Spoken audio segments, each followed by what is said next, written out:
보니 6월 달에 이제 또 그 앞에 네, 6월 달에 또 다른 덮여져 있던 사건이네요. 국민의힘 의원이 뭐 10년에 아무튼 이제 동래구에서 단속이 됐는데 이분은 이제 그분도 0.08이더라고요. 면허 취소 그걸로 됐고 근데 이제 젊은 의원이다 보니까 겁도 나고 해가지고 본인 회사원이라고 속인 거예요. 그래서 이제 그게 이제 뒤늦게 알게 된 거죠. 발각이 됐네. 네네. 그래서 이 부분도 역시 우리 북구의회 명예를 실추시켰으니까 지금 현재 이제 윤리위원회에 회부되어 있는 상태고 또 한 분은 이제 재선 의원인데 아무튼 여기 지난 회기 때 8대 때 엄중 2022년부터 시작된 임기 말고 네네 그 앞에 2018년부터 22년 네네, 사이. 네네. 그래서 그분 2009년이었던가 그랬는데 아무튼 그분도 지금 사실은 이제 그분은 엄주인 줄 알면서 그 지역의 국회의원이 공천을 준 거죠. 네. 전과가 있었다. 네네. 지금 지나고 보니까 그 전과가 있었던 것이 확인이 됐다. 네네. 뭐 그런 이야기네. 네, 그런데 그때 의회에서는 아무 징계를 주지 않고 넘어간 거예요. 뒤늦게 알게 되었으니까. 그래서 현재 저희는 의회 그 조례상 그 소급해서 징계를 줄 수 있는 거예요. 그래요? 네. 그래서 이제 12월 16일 이때쯤 아마도 이번 주네. 또 또 이제 징계위원회 열어가지고 차례차례. 근데 그러면 그 세 건이 다 어느 당 소속입니까? 국민의 힘이 된다는 국민의힘 당이죠. 어느 지역입니까? 뭐 화면, 금곡, 만덕 다양하게 있습니다. 아까 제가 이제 민주당에서 우리 그 자녀를 양육하는 차원에서 필요성을 느껴서 문학소녀에서 이제 환경활동가로 이렇게 변신하게 되는 과정을 들었고 그것을 바탕으로 해서 이제 구의회까지 이제 진출하셔서 우리 주민들의 일상적인 삶을 챙겨내는 이런 그 히스토리를 쭉 프로세스 이런 걸 쭉 말씀드렸는데 민주당은 그렇게 공천했는데 이 국민의힘은 이제 음주운전 했거나 음주운전 전과가 있거나 아니면 이후에 음주운전 그 과오를 저지른 이런 그 인물들을 3번이나 공천했네요. 과연 참 우리 주민들 보시기에 우리 주민들이 이걸 좀 잘 알아야 되는데 인사가 만사잖아요. 정치가 인사가 만사잖아. 정치가 사람을 어떻게 적재적소에 기용하느냐의 문제잖아요. 그렇다고 보면 정치권의 최고의 인사는 공천이잖아. 공직자 후보를 그 당의 이름으로 내놓는 것이기 때문에 그 당의 우리 민주당 같으면 민주당 대표 국회의원 후보를 공천할 때 물론 공천심사위원장도 있고 또 당원들의 민주적 선출에 의해서 공천이 되기 때문에 당원들의 책임도 있지만 어쨌든 그 정치적인 대표자가 인사에 공천에 가장 영향을 세게 미치는 사람이라고 그런 것 때문에 지금 또 당 내에서도 뭐 친명이니 비명이니 뭐 이런 이야기 하는 거잖아요. 소위 말하면 이준석하고 또 윤석열, 김기현 이런 사람, 인요한 이런 사람이 갈등하는 것도 그런 거고 그랬는데 우리 지방 정치에서 지방의회의 공천은 그러면은 그 동네 지역위원장이나 뭐 국회의원이 결정적인 영향을 미친다. 그런 의미에서는 북구 국민의힘 북구 대표자들 북강서 어른 김도부 의원일 테고 북강서 갑은 뭐 또 현역 의원 우리 민주당의 전재수 의원이니까 아니고 그 국민의힘 북강서 갑 책임자가 있겠죠. 그런 분들은 한번 사과를 했습니까? 이런 자기들의 책임하에 주도하에 이루어진 이런 공천으로 의회에 진출한 이런 사람들이 발생시킨 이런 무리에 대해서 도의적인 책임을 느끼고 당연히 져야죠. 우리 당에서 좀 그럼 대표님이 한 번씩 나와서 사과하잖아요. 그렇죠. 그렇잖아요. 예를 들면 우리 당 의원들도 사람이기 때문에 실수할 수 있고 그러면 대표가 나서서 대신 또 머리 숙여 사과합니다 하는 경우도 많이 있었잖아요. 그렇죠. 그 사과가 진정성이 있으면 또 알았어. 뭐 사람 실수할 수 있다. 이렇게 용서하고 넘어가고 뭐 그러는 거 아닙니까? 근데 북구에서는 그런 현상들이 발생했을 때 북구 유력 정치인들이 책임급 위치에 있는 사람들이 좀 사과했습니까? 그래서 유감 표명이라도 했습니까? 저희 더불어민주당에서는 이제 북구 민주당 구의원 7명이서 본회의 끝나고 나서 성명서를 냈습니다. 아하. 네, 성명서를 냈고 이 부분에 대해서 해당 의원들은 모든 직책을 내려놓고 자숙하는 그걸로 해야 되고 그건 당연한 거지. 예. 그런데 당연하지 않았어요. 그리고 두 번째 이제 이런 사람들을 공천한 저 얼쪽에 김도읍 의원 같은 경우 저희는 아예 의원 이름을 거론했고 그런 사람을 일단 공인인데 뭐, 네, 뭐 비밀도 아닌데 알면서 뭐. 공천했잖아요. 일단 한 사람은 한 명 그건 알면서 공천했네. 네. 나머지는 또 이후에 일어난 일을 하더라도 네, 그래서 그 부분에 대해서 지역 주민에게 사과하고 이 의원에 대해서 응당한 그 처벌을 조치를 해라, 취해라. 조치를 취해라 이렇게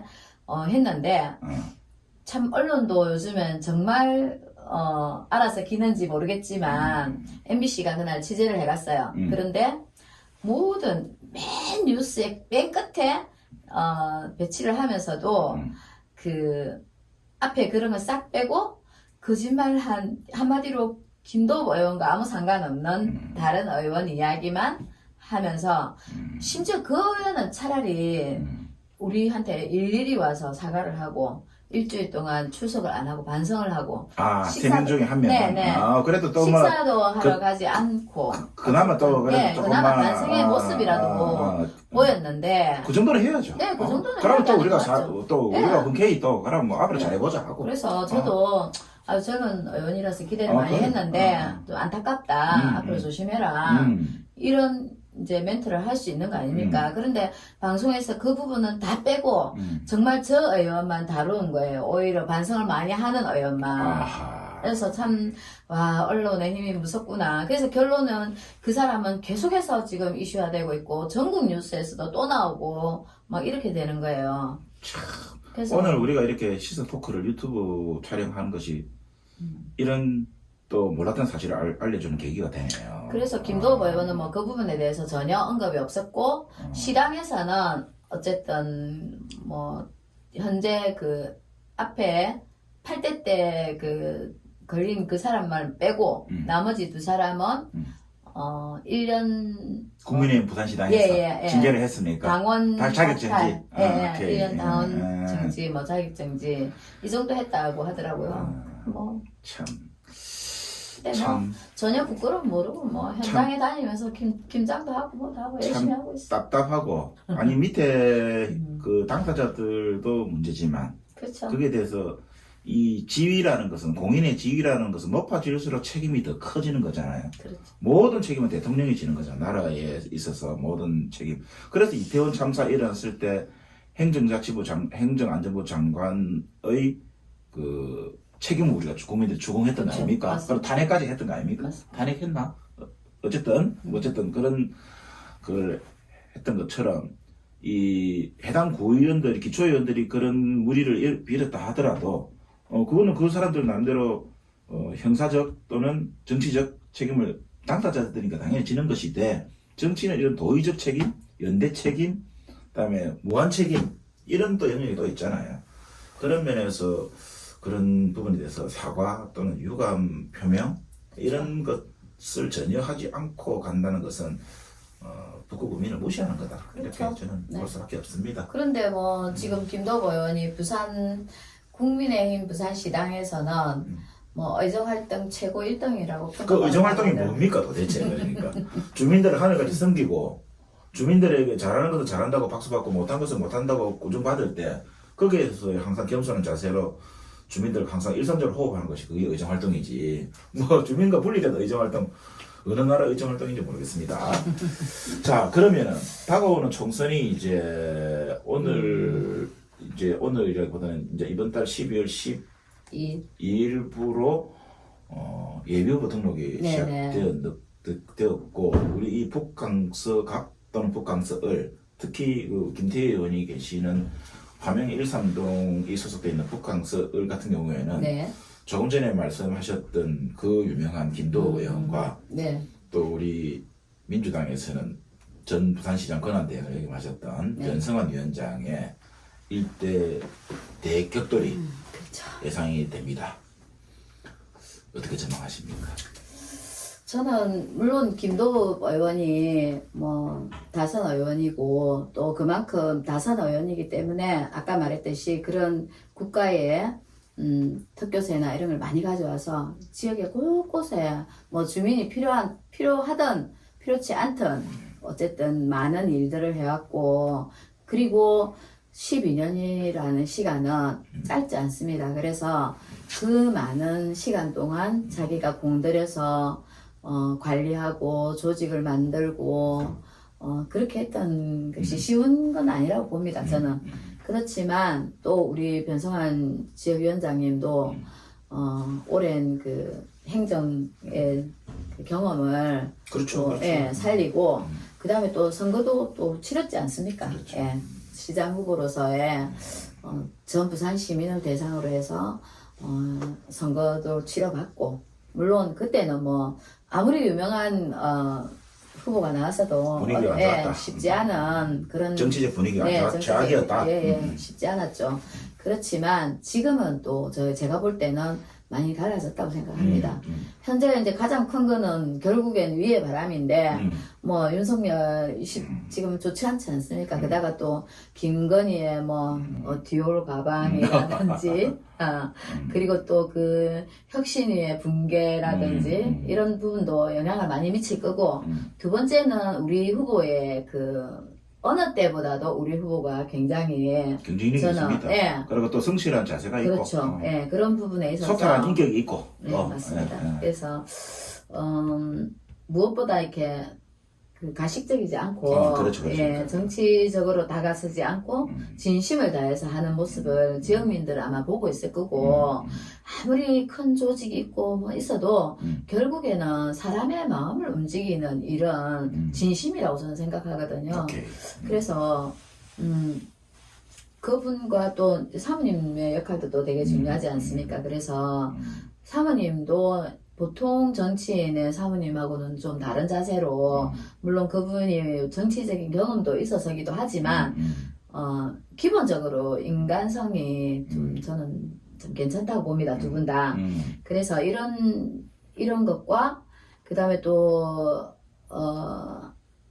게으름 피우지 않는 그 부분이 저는 굉장히 높이 사고 싶어요. 그래서 저도 뭐 아주 짧은 13일 동안의 선거 운동도 때로는 힘들기도 하고 그렇죠, 그렇죠. 예, 좀 오늘은 여기 어디 가서 좀 쉬고 싶고 이런 핑계가 있는데 우리 위원장님 보면 절대 그렇지 않고 언제나 먼저 솔선수범하시고 또 민원을 들었을 때, 그런 부분은 이렇게 풀 수 있습니다라는 전문성을 가지고 공직자로서 업계하시는- 오래서 예. 활동하신 경험, 행정 경험이 있으니까. 그런 부분들도 되게 좋았고 그래서 이번에는 좀 다르지 않을까 싶습니다. 아하. 결과가. 갑자기 박수를.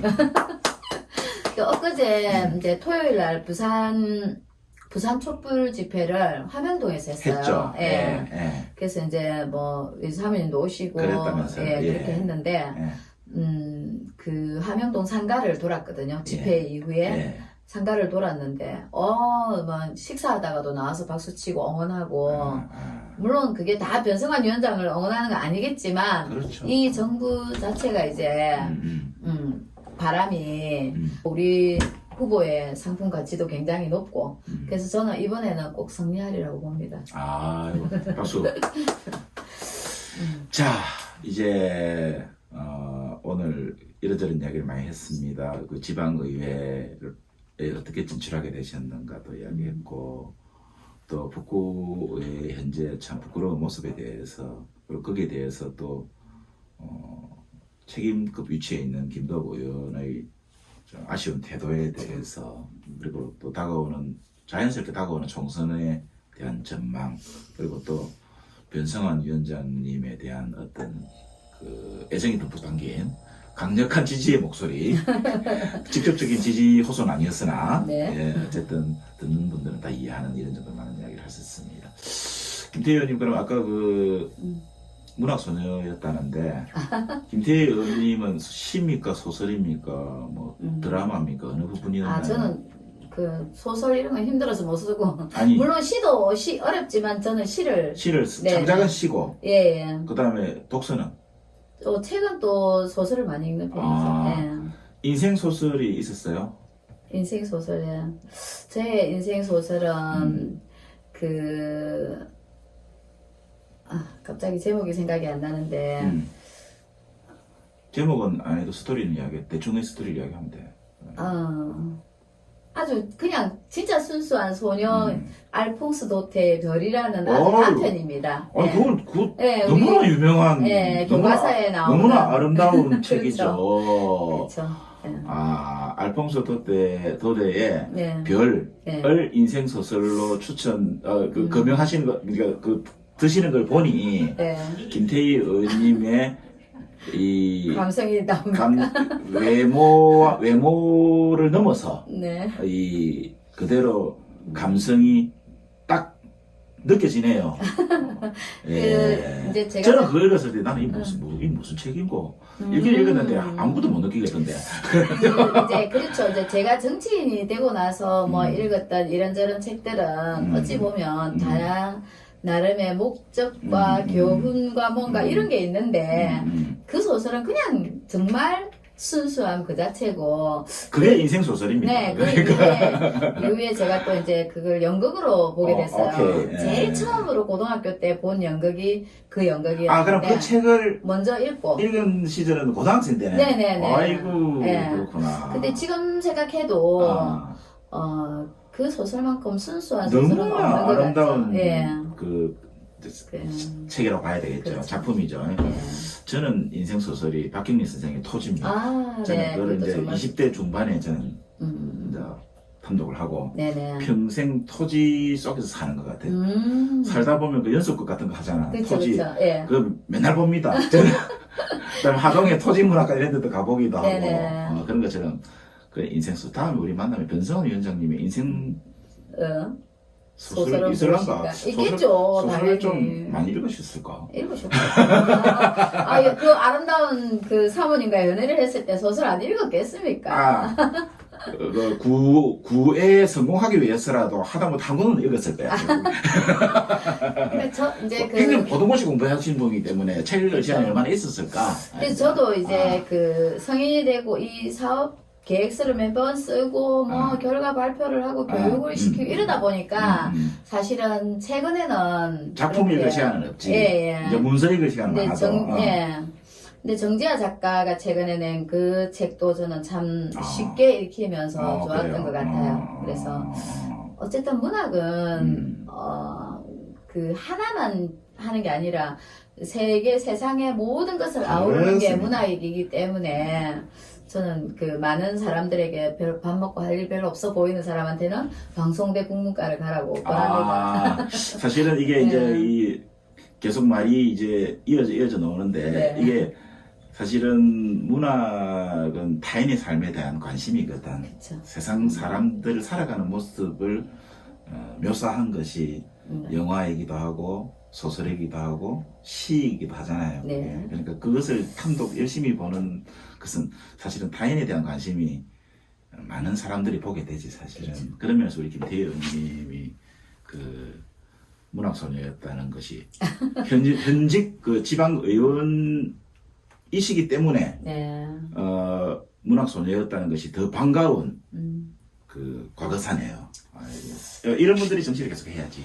아이고 많이 부족한데 아무튼 앞으로도 열심히 하겠고 제가 고등학교 때 또 하나 더 읽었던 게 전태일 또 박노해 이런 고등학교 때 그런 책을 읽었다면 이거는 좀 문제 있었는데 왜냐면 그때 이제 대학생들 주변에 오빠들이 약간 운동권에 있었어요. 그러다 보니까 그런 영향을 좀 받았고 그래서 아마 이제 이타심을 키우는 계기가 된 것 같아요. 아주 좋습니다. 자, 그러면 오늘 이제 좋은 얘기 많이 했는데 다음 기회에 또 뵙기로 하고. 네. 의원님 마지막으로 예. 10초만. 우리 북구에 와서 방문해 주셔서 너무 감사하고요. 저는 더 열심히 하겠습니다. 감사합니다. 감사합니다.